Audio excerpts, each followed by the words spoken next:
Je lis dans le journal que on se plaint, en ce qui concerne le salon d'Angoulême de la bande dessinée, on se plaigne que parmi les 30 nominés, ceux qui sont donc sur la liste présélectionnée, il n'y ait pas de femmes.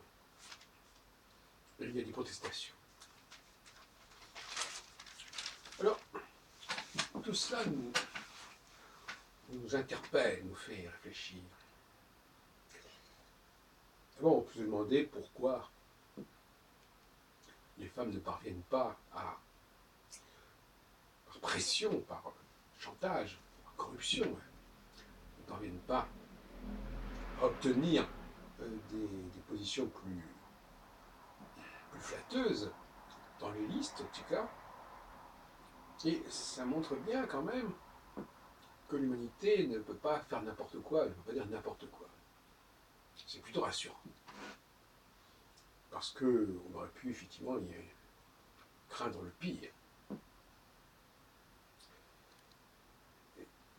C'est rassurant parce que ça montre que, en dépit des problématiques de vote, des problématiques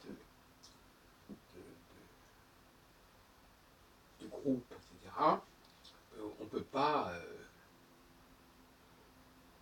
travestir la vérité, la réalité. Et c'est vrai surtout dans le domaine commercial. Les gens ne vont pas acheter vont pas se précipiter par millions pour acheter un truc parce que c'est une femme.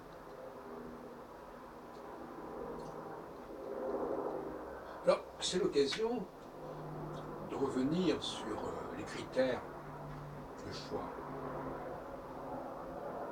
Ou inversement, les critères qui permettent d'éliminer quelqu'un.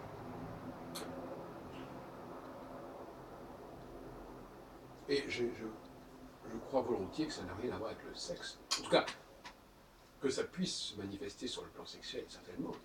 Mais au départ, le choix n'est pas dicté par cela.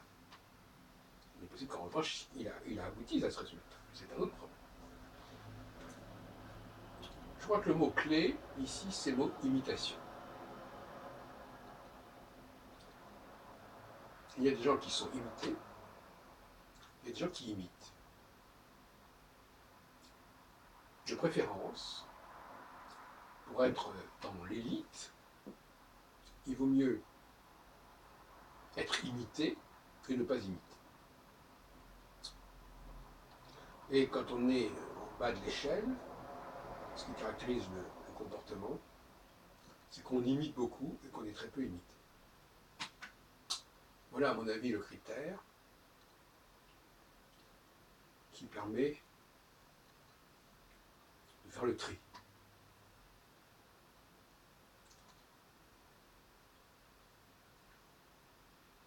Bien entendu, le mot imiter veut dire aussi être l'objet d'un culte. Un culte qui peut se perpétuer à travers les décennies, voire même à travers les siècles.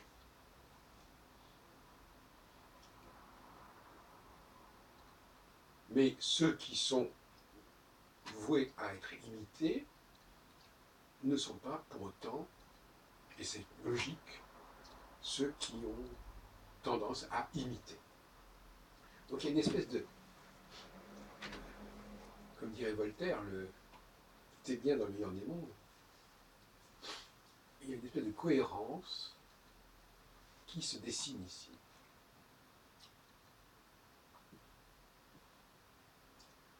Vous savez que dans d'autres vidéos, j'ai insisté sur la question de la fascination. Fascination pour certains objets. Fascination par un objet qui rend celui qui est fasciné récepteur par rapport à cet objet. Non pas que cet objet soit en lui-même émetteur, nécessairement, mais cette fascination produit des récepteurs. Et donc, forcément, rend l'objet émetteur. Donc, la fascination va produire des phénomènes d'imitation à l'égard de ce qui est l'objet de la fascination. Donc, voyez, la règle du jeu est relativement simple, en définitive.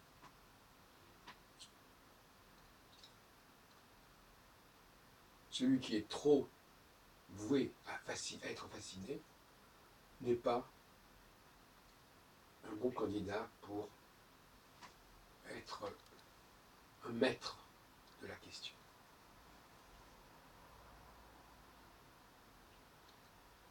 Il se trahit, il déroge en imitant. Et surtout en étant, en quelque sorte, omnibulé par son modèle. Dans l'image, le peintre et son modèle, oubliez que c'est le peintre qui est omnibulé par le modèle, qui rend un culte à l'objet qu'est ce modèle, qui fait de ce modèle un imitateur par rapport à lui. Donc, même si ce n'est pas dit, je pense que les critères qui sont choisis pour les prix Nobel, pour les prix de n'importe quel domaine, c'est cela. C'est-à-dire le critère de quelqu'un qui est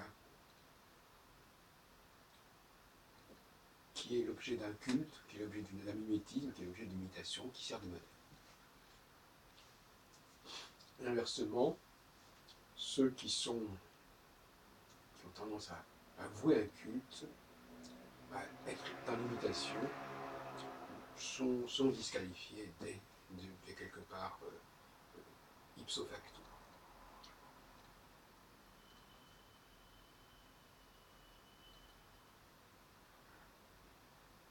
Donc, soyons optimistes. Je dirais que c'est du domaine de la subconscience que je suis en train de dire. C'est-à-dire que la subconscience nous permet de faire les choses comme il faut, même s'il y a une surconscience qui nous engagerait à prendre certaines libertés et à rester et à être influencé par des consignes idéologiques, paritaires, égalitaires, etc. Chasser le naturel revient au galop. Du fait de la subconscience, nous sommes encore dans une société qui sait reconnaître les meilleurs d'entre elles.